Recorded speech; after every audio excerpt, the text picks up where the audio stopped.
Hello everyone friends. Today we will be reviewing the 7th season of the Dragon's Land project together. Before we start, don't forget to subscribe to the channel and join our Telegram channels for more videos like this. Now let's get into the details. Up until today, with a total of 6 different seasons, and as of recently, the 7th season has just started. Dragon's Land has been consistently maintaining the play to earn concept, and in each season it allocates a certain reward pool from its own token and distributes it. Right now we've moved on to the 7th season, and just like in previous seasons, we try to build our deck as strong as possible, battle with other players to increase our trophies, and at the end of the day, we share a certain reward pool. When we go straight to Dragon's Land's own announcement page, the reward pools are usually listed here. For example, last month in the 6th season, over 1 million Dragon's Land tokens were distributed as rewards, and these rewards were given to a total of 6,000 users. In fact, if you look now, my wallet has also received an additional 50 Dragon's Land tokens, so I should be somewhere around the top 700. I've made it into the very last tier. I still haven't managed to get into the top 500, but somehow I'll make it happen. So if you look at this season, it's similar again, the top 6,000, which is usually how it goes. Every month they add a certain number on top. For example, if last month they rewarded 5,000 people, the next month it goes up to 6,000, then 7,000, and so on. So how do we earn rewards from here? If there are those who don't know, let me briefly show you here. Our goal is to participate in battles in the battle section here, and to do that we need to have a deck. For this we need to go to the cards section and level up the cards here. There are many different types and categories of cards here. I'll get to these categories in a moment, but after you level up the cards here, you'll be able to view them in the deck section, and from there you create a deck consisting of 6 cards and 2 items, choosing your strongest cards. You can join the battle here with a total of 8 cards, and while fighting you can earn various rewards, chests, and so on, as well as trophies.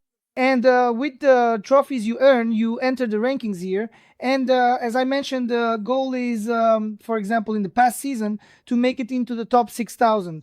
In fact, I can say that it's quite easy to get into the top 6,000.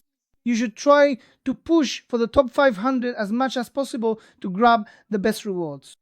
Now, as I mentioned earlier, these cards are divided into certain categories. Actually, these are referred to as clans. And each of these clans gets boosted every season. Each one is boosted in its own season. For example, this season, the half this clan is boosted, and when you use cards belonging to this clan or category, however you want to call it, you get an extra faction bonus, that is a clan bonus. When we scroll down here, we can directly see the half this section. We can also view the clan here. We need to unlock the cards here. For example, this card is new, and up to a certain point it can be unlocked with gold. After that you need to spend diamonds again, and this way your goal is to unlock as many cards as possible. For example, if you look here, I have 400 left to unlock this King Lich card, but I won't unlock it now. I'll do it later because I'll need this diamond soon. If we scroll down a bit, for example, I only have 2 left to unlock this other card here. In this way, by unlocking these cards, I'll be able to use them in my deck. And this way, I'll have both my regular power, which is currently at 42,000, as you can see, and my faction bonus. So I can say this makes me stronger compared to other players. As in every season, I'll get the premium pass again, because getting the premium pass really speeds up the process, I can say. It gives quite a boost, I can say. When you look at it, not only do the rewards here increase, but also your speed in finding battles changes. For example, right now at this speed, it finds a battle which is actually still pretty fast. Normally it would find one much slower, but for example, let's just finish this battle quickly. To finish the battle, when you scroll down, you can end it quickly. Let me give you a tip as a tactic. Normally when you don't have the pass, it takes quite a long time to find this battle, I can say. For example, as you can see right now, it's progressing through the battle quite slowly. But when I buy the pass from here, you can get it instantly for 2,500 diamonds. It speeds things up quite a bit. For example, right now, as you can see, it finds it quickly because I have the pass. Normally, like before, it would have made us wait. So what are we achieving this way? We're able to use up our energy here much faster, and since we bought the pass, as you saw, our energy, which was 28,000 just a moment ago, has now increased to a total of 43,000. Therefore, since there's more energy, I can say that by doing more battles, we can actually climb trophies faster. In addition, as I mentioned in the rewards section here, the amount and rates of the rewards you receive also increase. Overall, when you look at it, that's basically how the process works. Let me briefly summarize Dragon's Land once again for those who have no knowledge about it. In the project, our goal is to level up and unlock as many cards as possible, build decks with them, battle other players, and each season, I can say, to claim our rewards from the prize pool allocated in the project's tokenomics specifically for play to earn players like us. At the moment, when you look at it, the rewards it gives me each month aren't actually very large amounts. As you can see, you can view the reward amounts right here. For example, while it gave 100 in May last month, in the previous season it gave 50. So this can change sometimes. For example, before it was 75, at one point it went up to 100, then dropped to 60. It changes like this. It varies depending on the reward pool, the number of participants, and so on.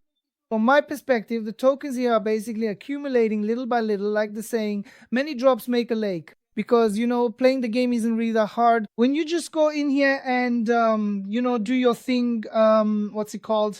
After a few battles, you can use up your energy pretty quickly. In this way, especially if you manage to get into the top 500 or even the top 100 in the rankings here, there are already extra NFT rewards for those who make it into the top 100. With these, you can boost yourself even further and so on. I can say it's pretty nice. So I think we can slowly wrap up the video now. If you have any questions or anything you'd like to ask, you can reach me through the comments or via my Telegram chat channel. Have a great day, everyone. I wish you lots of profits.